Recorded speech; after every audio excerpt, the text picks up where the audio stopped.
Thank you.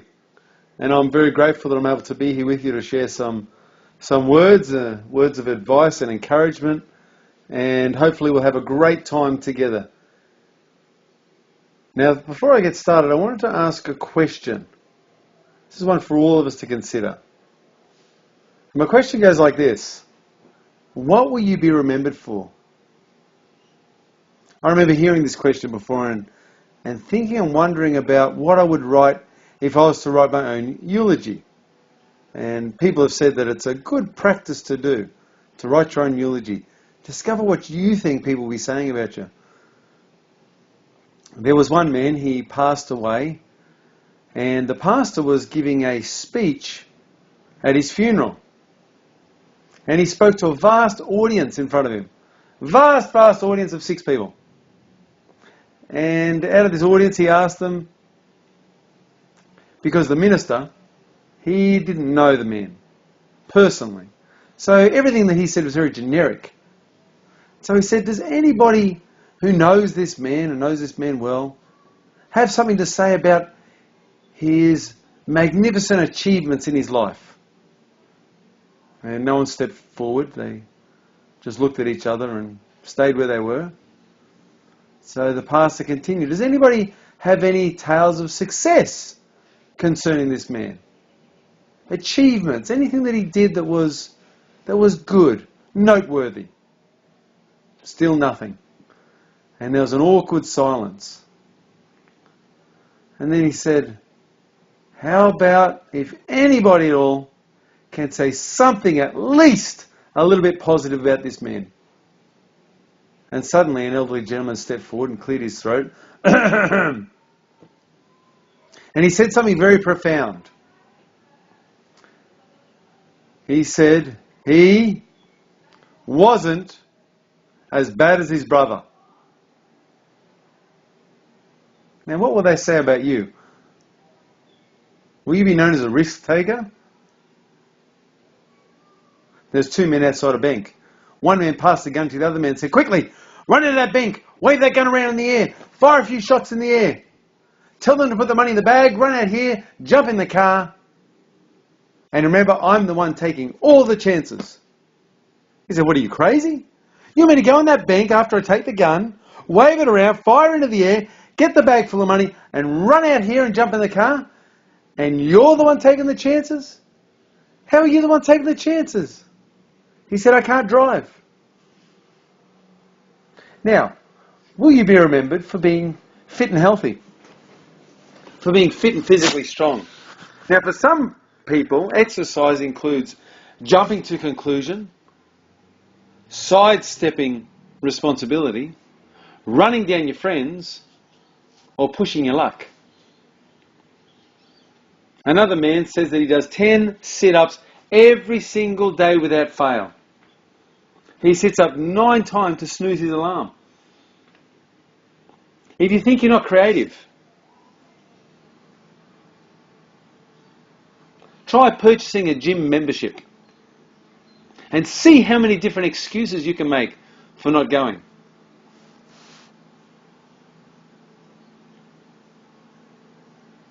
You know, there was one man, he said that whenever he felt like exercise, he would just lie down very still until the feeling passed.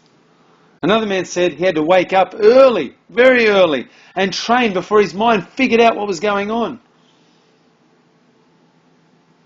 Now, there was a man, average build, walked into a bar, ouch, and as he walked up to the bar, he sat down and ordered a drink. And behind the bartender, he noticed that there was a jar of money, and he asked about it. He was told that that was the club challenge. Upon inquiry, the bartender pointed to a man who was standing in front of the double doors in the distance. He was a large man, large in stature, big, strong muscles, arms, like tree trunks. And he says, see Bruno there? He said, we give Bruno a lemon. And he squeezes every last drop out of it. If you can squeeze one more drop out of that lemon, you get the money. The man said, I'll take the challenge. Bruno comes over. He grabs that lemon and sure enough, you can see his neck and arms just tense up, and his arms are huge. And he squeezes that lemon with all his might, squeezes out almost a whole cup of liquid, and then throws it onto the counter. Dead and lifeless. There's pretty much no colour left in the lemon. And this other man, not deterred by this, picked up that lemon and began to squeeze. And sure enough, a drop fell out. Followed by another, followed by another. 6 drops he got out of the lemon. Everyone was shocked. A big crowd had gathered round. And the bartender said, "Who are you? Are you a forester? Or a logger?" He turned back and said, "No, I am a tax collector." Now, will you be remembered for the way you treated your partner and your relationships in your life? Was your house a workshop? You went to work and she shopped. Was it a partnership?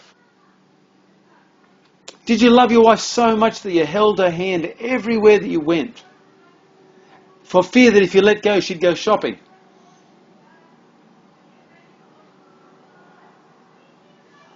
Was it about money?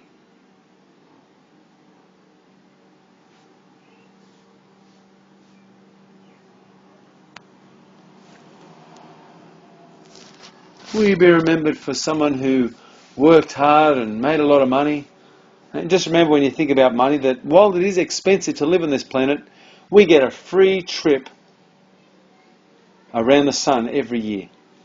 Just think about that. Isn't that grand? Free trip around the sun every year. How fantastic. Now, it's said that a successful man is one who can earn more than his wife can spend. A successful woman is a woman who can find such a man. Now, will you be remembered for your ability to laugh at yourself? Now, I recall I was a kickboxing trainer, and as a promoter, I would help people get ready for fights. And I remember one of my trainees, Josh, had to go in for a fight, and we'd practiced everything about fighting, moving. The only thing we hadn't practiced is getting into a ring. But I figured, it can't be too hard. He's just got to get into the ring. And so anyway, the day of the fight came, and I walked up, and there's 2 ways to deal with the ropes. Because the ropes are quite high, they're at chest height. And one way is to push the ropes down and have the person step over. Another way is to pull the top rope up, to spread them apart so he can climb through the middle. Well, I decided to push the top rope down. Now, the rope was still fairly high. It was a fairly taut, stiff rope. And I pushed down as hard as I could, but it still was too high for him to step over. So anyway, Josh decided to jump. Now the trouble is, with boxing gloves and wearing boxing gloves, you don't really have anywhere to grip. And so he put his hands on top, and then he jumped. Now his hands slipped, his toes hit the top of the rope, and he went face planted straight down into the ground. Anyway, the crowd, who'd been a bit slack during the night, they'd clapped a bit, but no one had really stood. The whole crowd stood up, and everybody cheered and clapped. They thought it was the greatest thing. Anyway, Josh had given himself a technical knockout. He got a standing 8 count, and after the 8 count, he was 0, the ring was 1. And then the fight began, and this time he had an opponent. He did not win the fight, but boy, he put up a good fight. And the other thing was, when he stood up, he was laughing. What a good ability. What a good way of looking at life, being able to do something where it was so embarrassing, where everybody in the whole room laughed, and yet here he was laughing. And being able to laugh at himself. What a magic and magnificent thing. The next thing I wanted to talk about is a company in America. This was an energy company, and this energy company had a leak somewhere. Energy was draining, and nobody knew where this drainage was happening. And so what happened was, the manager called together all his engineers that worked at the plant, and he said, "We've got to find this energy leak. It's costing money daily. We must resolve the issue." And he sent them out. They're all eager and fired up. And they ran out to find this problem. After 3 days, they had checked everywhere and still came up empty-handed. The manager, in frustration, decided that he needed to call in an expert. So he went to the Yellow Pages, or the Yellow Pages equivalent in America, and he found the expert. Called him up, and sure enough, 2 days later he arrived. The expert came in with nothing but goggles, a head protector, a white trench coat, and a clipboard. And for 2 days, all he did was walk around the plant, making notes on his clipboard. After 2 days had ended, he called the manager to the control room. And when the manager arrived, he pointed to the dial, walked forward, pulled out a black texter, and drew a cross. He walked back over to the manager and said, "There's your problem." He said, "Find out which machine is connected to that dial, replace the machine, and the problem will be solved." He then left. The manager got his men, his technicians, and sure enough, after he'd replaced the machine, productivity was back at 100%. Everything was working perfectly once again. Now, a couple of days later, he received an invoice. And as he opened it, he nearly fell over. He was shocked. In fact, he was a little bit angry because he read it and it said that the price of the repairs, or the price of the consultation fee, was $10,000. He was very upset at this because to him, this expert had simply come along, walked around the plant for a couple of days, made a few notes on a clipboard, and drew one X on a dial. How possibly could that be worth $10,000? Anyway, he sent a letter back to the man saying, "Please explain." He said, "I would love to have an itemised invoice." Anyway, several days passed, and sure enough, in the mail, itemised invoice arrived. And he opened it up, and to his surprise, there was simply 2 lines. The first line read, "Drawing X on dial." And the price, $1. But the second line was very, very interesting. It said this, "Knowing where to draw the X, $9,999. Now, as you think about that, I want to go into another story. And this is a story about myself. You see, this story begins when I was a young person. At about age 14, I had a stuttering issue. And I had trouble formulating words in my mouth. I would stand in groups and just be too scared to say anything. Now, I went along to a seminar. And I learned at this seminar that my mind was an incredible machine. And that my mind was only limited by my beliefs, my values, and the limitations that I put on myself. I was also taught the power of affirmations and positive thinking. So I began saying affirmations. I would say to myself the words, "I speak clearly and well." And I would repeat that mantra over and over and over again in my mind. I would repeat that mantra, "I speak clearly and well. I speak clearly and well." And then I would open my mouth and the words would come out. Now, as I went through my life, I remember when I was about 16, 17, I was living on Weet-Bix and water and plain rice with nothing but salt on it. I had no money. I was flat broke. I had no money to go buy food with, and times for me were very tough. And so having lived like that, I decided that that was not for me. I absolutely decided that that life was not for me. And so I began studying, I began working, I went to university, I got my degree, and then now, in the last month, I'm happy to say, I've just been made Sergeant of the Police Service. And it's been such a journey and such a privilege for me to go from where I was to now where I am. And all of those steps and those processes of getting me to where I am today came from positive mental attitude. It came from affirmations, and it came from a belief in myself and who I was and what I was capable of. Now, the whole reason I'm here speaking to you today is once again the result of another seminar. In fact, let's backpedal a little bit. I used to think that a pleasure trip was taking my mother-in-law to the airport.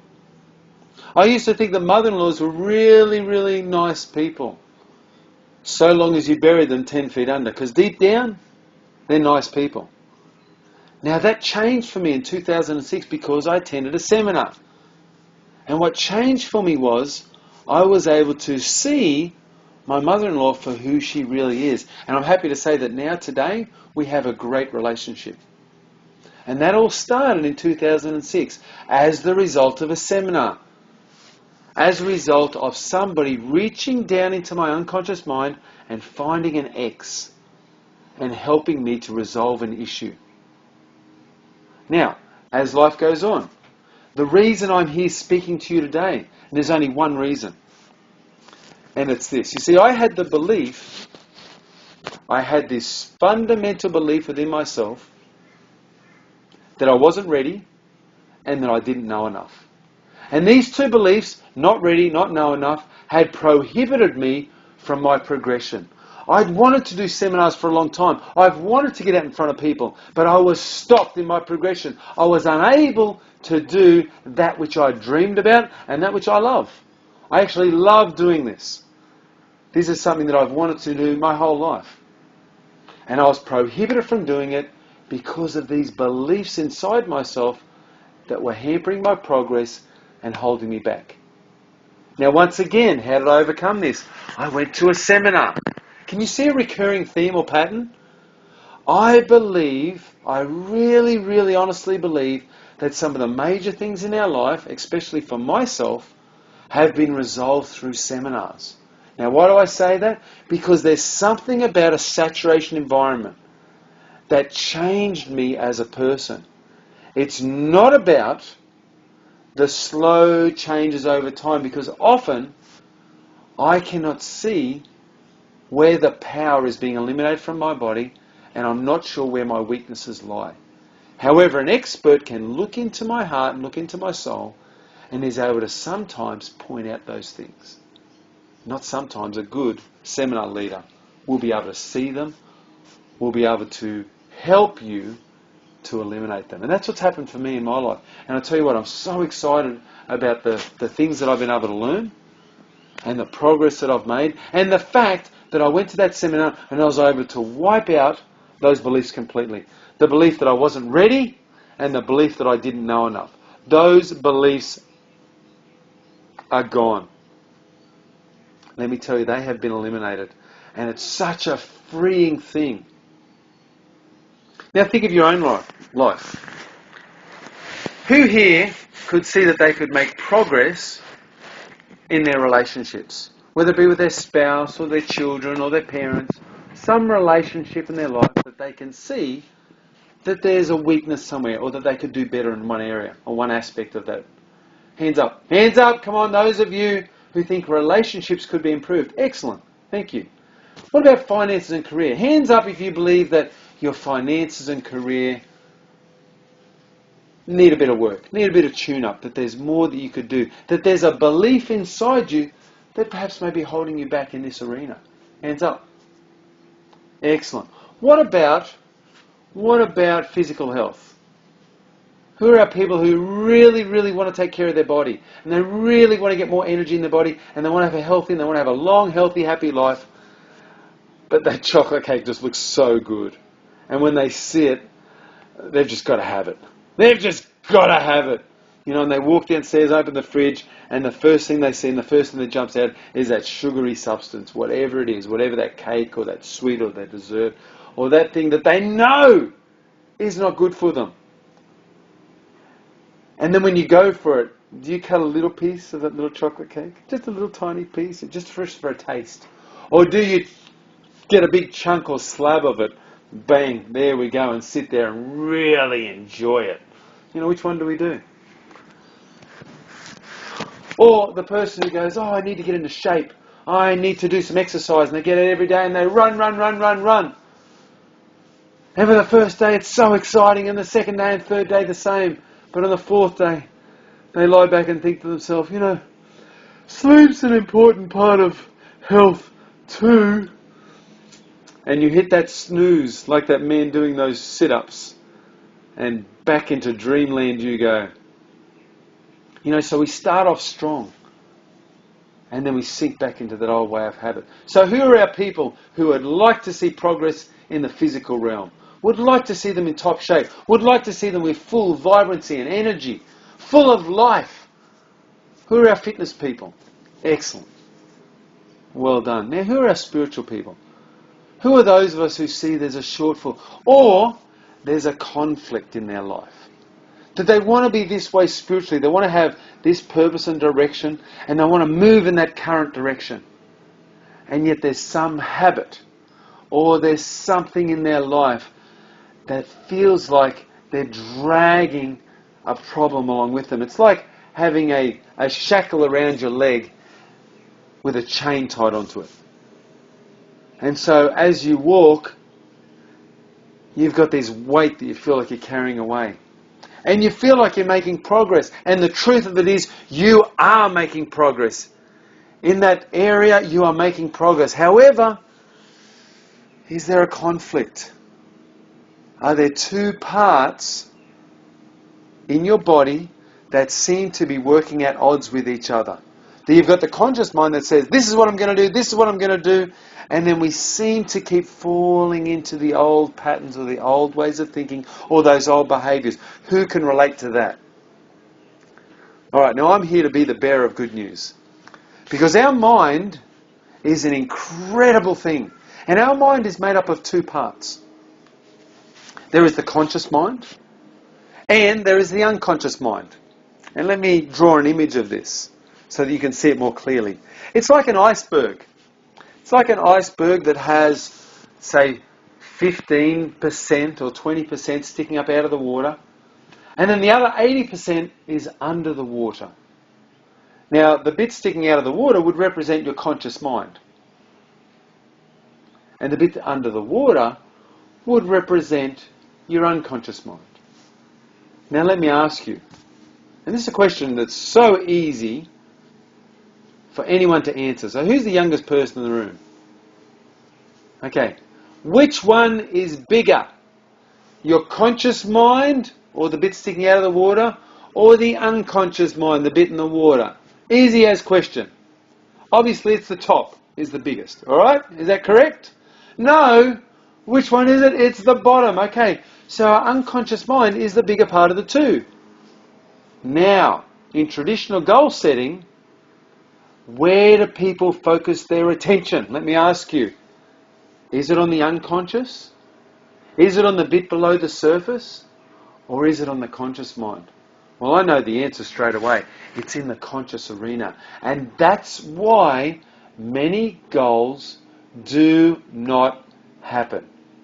Oh, we may start out and have really positive, motivating thoughts.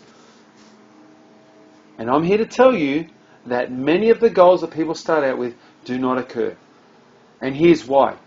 Because down in this bottom section of our mind, our unconscious, is contained our beliefs, and that's an X.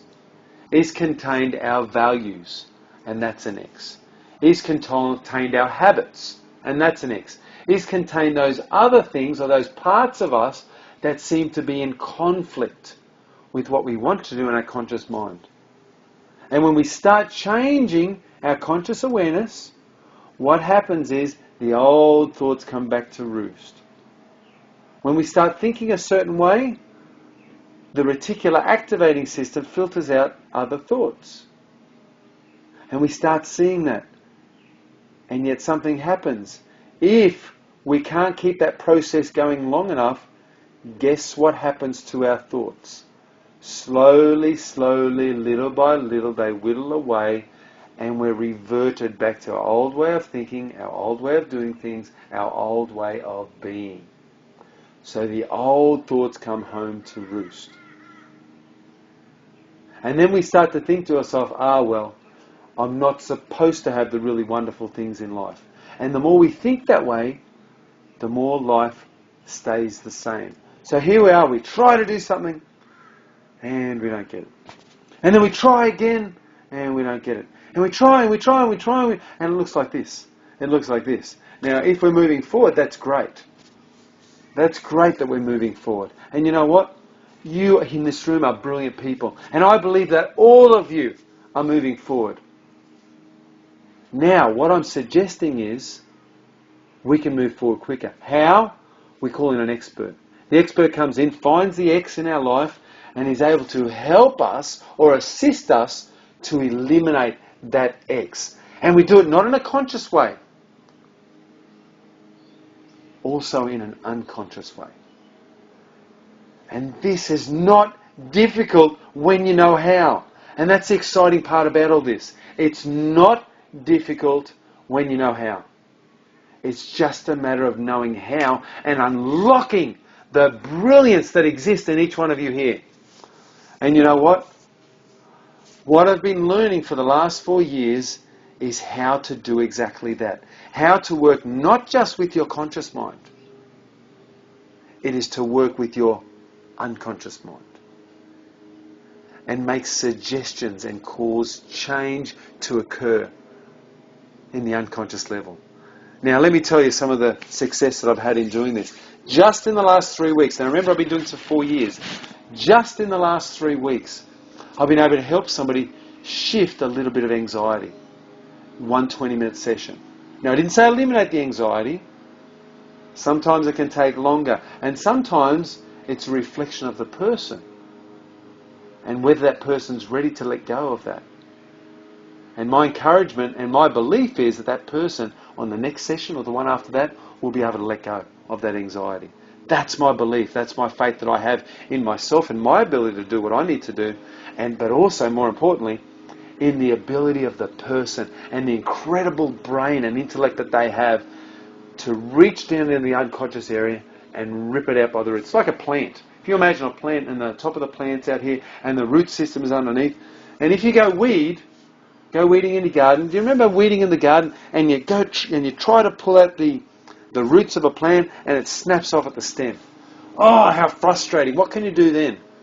There are those other ones you grab by the stem and you pull nice and gently and nice and slowly and the entire root system comes out. That's what we need to do. We need to reach down and not only get the stem or the top, not only make changes here in the conscious arena. See, all change occurs down here in the unconscious area or in the unconscious arena. And that's where we need to focus our efforts. Now, a girl came to me with a phobia of spiders. 10 minutes, that phobia was gone. Another person came to me with struggles about a domestic violence situation. He lacked confidence. He was down and out. Within a 10 or 15 minute conversation, his chest began to rise, his shoulders lifted.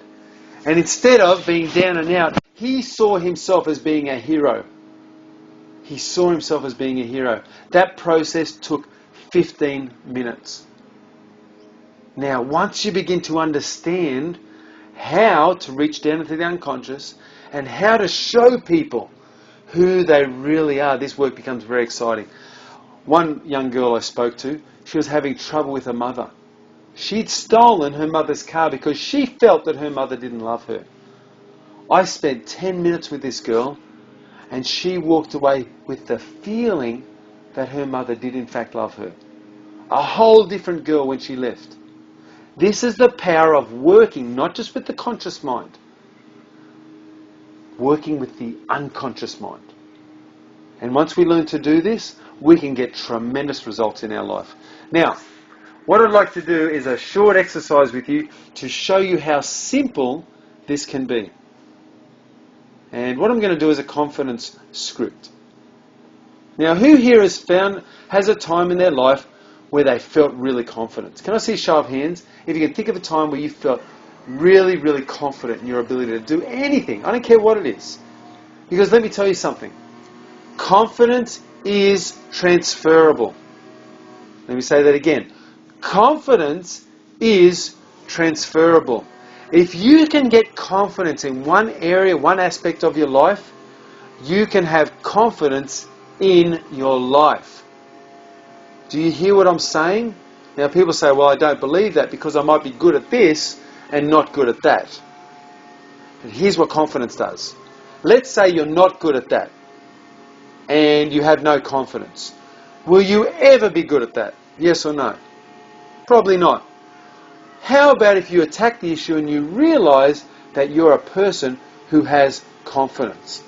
And you have this sort of confidence in yourself, that supreme confidence, where you have the feeling that you can learn any skill, that you can accomplish any task, and that you can literally do anything that you desire to do. Now, if you go and learn that task with that sort of confidence, would you see a difference in learning that task? Yes or no? Absolutely. Absolutely. Therefore, confidence is transferable. Not that you're going to be expert at everything. You're just not. I mean, that's not realistic. You can't just walk up with confidence and suddenly be good at everything. It doesn't work that way. What you can do, though, is facilitate the learning process with yourself and have the mindset of a confident individual. Now, who here once again has felt confident in their life? Who has had the feeling of confidence? I should see every hand. Who thought you were awesome? Who's felt awesome before in their life? Who's felt like, man, I'm good, or I'm funny, or I'm strong, or I'm able, or I'm a good speaker, or I'm something, anything. I'm good at writing on a computer. I'm good at Facebook. I don't care what it is. Who's felt confident about something? Making people, friends and family laugh. Who's felt confident that they can, burp anytime they want? There's something in your life that you are absolutely confident about. You can pass wind at will. That's something to be proud of. Not everyone can do that. There's many things we can be confident about. So get one of those situations in your mind. One of those confident situations. All right, now I need everybody to close your eyes. So close your eyes closed, eyes closed, eyes closed. Now, confidence music, maestro. Very good. Now, with your eyes closed, what I want you to do is go back to a time where you felt supremely confident. That's right, go back to the time where you had confidence filling you up. See what you saw at the time, hear what you heard, and feel the confidence in your body rising up in your body right now. That's right, that feeling of confidence. Allow that feeling to fill your entire body. So your entire body feels supremely confident and feel that rising. Now, just imagine there's an old style TV in front of you and there's a dial on it. Like those old volume dials? Well, reach out and as you turn that dial, turn up the levels of confidence in your body. Increase the feeling that you have in your body, that feeling of confidence. So you're feeling more confident. You're feeling more alive. You're feeling more successful in your life. You're feeling strong about who you are and your ability to take on any task.